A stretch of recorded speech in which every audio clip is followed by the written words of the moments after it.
Assalamualaikum warahmatullahi wabarakatuh. Kembali lagi bersama saya Indani Kensa Putri, Fakultas Keguruan dan Ilmu Pendidikan, Program Studi Pendidikan Bahasa dan Sastra Indonesia. Saya akan membahas materi sejarah sastra tentang periode 1961 sampai sekarang. Sastra. Hakikat sejarah sastra merupakan intisari yang mempelajari perkembangan karya sastra secara kronologis. Pendekatan sastra berdasarkan kronologis, makna, istilah periodisasi dan angkatan tak terelakkan. Periodisasi adalah suatu rentang waktu tertentu yang di dalamnya terdapat tonggak-tonggak penting peristiwa kesusastraan. Sedangkan angkatan ialah suatu peristiwa penting atau satu tonggak penting yang terjadi dalam kesusastraan dalam waktu tertentu. Selanjutnya yaitu Manifest Kebudayaan dan Konferensi Karyawan Pengarang se-Indonesia. Manifest ini mendapatkan sambutan baik dari banyak orang. Di sisi lain, Manifest sendiri dapat mempermudah Lekra beserta kampanyenya untuk menghancurkan musuh-musuhnya. Namun, Manifest juga tidak tinggal diam. Mereka mempersiapkan konferensi pergerakan yang diberi nama Konferensi Karyawan Pengarang se-Indonesia atau KKPI.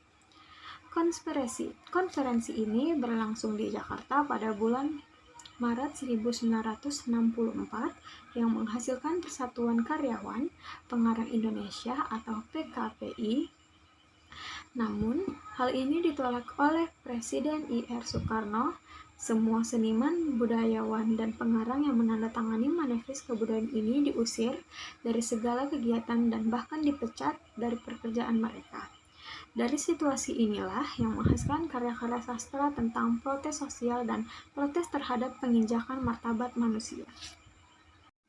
Selanjutnya, para pengarang Lekra.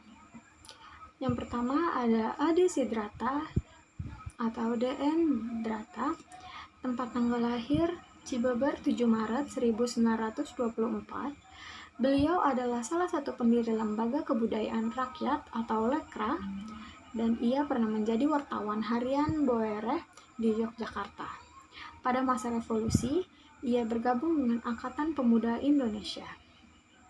Selanjutnya ada Lukman Joto, dikenal dengan nama Nyoto. Tempat tanggal lahir Kabupaten Bondowoso 17 Januari 1927. Beliau adalah wakil ketua PKI dan berteman dekat dengan D.N. Aidit. Beliau juga pernah menjadi seorang menteri negara. Selanjutnya ada Djobar Adjo. Tempat tanggal lahir Bukit Tinggi 16 Februari 1926. Beliau adalah seorang penulis Indonesia yang juga seorang penterjemah dan pengamat kebudayaan. Ia pernah menjadi anggota Dewan Penasihat Siaran Radio, anggota Dewan Pertimbangan Pemuda, anggota Dewan Film, anggota DPTG atau MPRS, dan anggota pimpinan Pusat Lekra 1959 sampai 1956. Dan selanjutnya ada Dipa Nusantara Aidit atau DN Aidit. Tempat tanggal lahir Boyolali 22 November 1995. Beliau ikut serta menjadi pemimpin gerakan pemuda di Belitung pada zaman kolonial Belanda dan sempat menjadi anggota DPRS mewakili rakyat Belitung saat Indonesia merdeka. Selanjutnya, yang terakhir ada Agam Lispi. Tempat tanggal lahir Pangkalan Susu 31 Desember 1930. Beliau adalah penulis Indonesia termasuk sebagai salah satu penulis sastra eksil Indonesia. Ia juga seorang penyair yang banyak menulis sajak serta cerpen. Beliau memulai karirnya sebagai wartawan dan redaktur kebudayaan pada Harian Kerakyatan dan Pendorong Medan 1952 sampai 1957.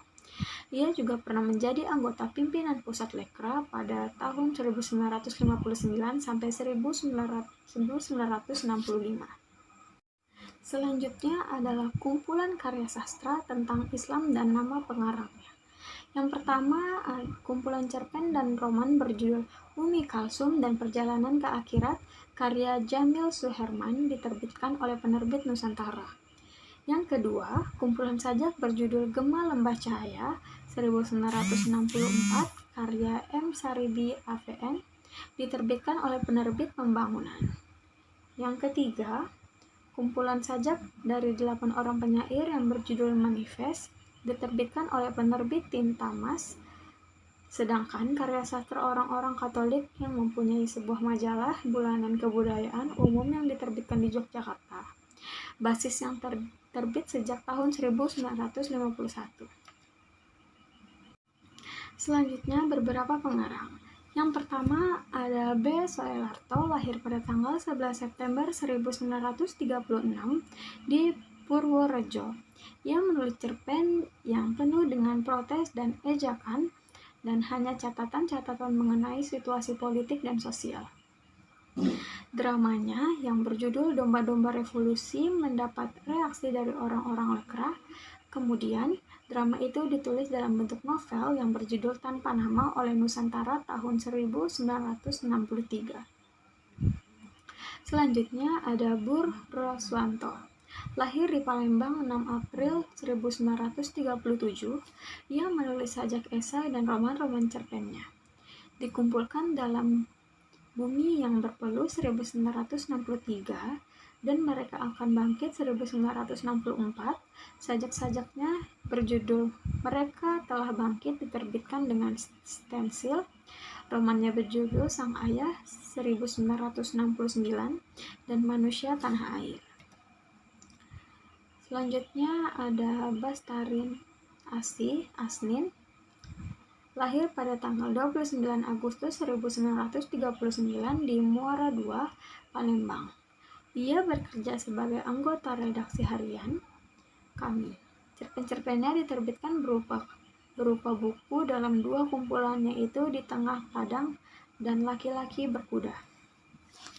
Selanjutnya ada Satyagraha Harip Suprobo, lahir di Lamongan 7 April 1934. Ia banyak menulis cerpen dan esai tentang kebudayaan. Romannya Sepasang Suami Istri melukiskan kehidupan seorang suami politikus. Ia juga pernah menulis buku berupa cerita wayang berjudul Resi Bisma. Tahun 1969, ia muncul sebagai editor sebuah buku antologi eser sekitar persoalan-persoalan sastra yang memuat esai karya Asrul Sani, Iwan Simatupang, Gunawan Muhammad, Arif Budiman, dan lain-lain. Selanjutnya, beberapa penyair. Yang pertama ada Taufik Ismail, lahir pada tahun 1937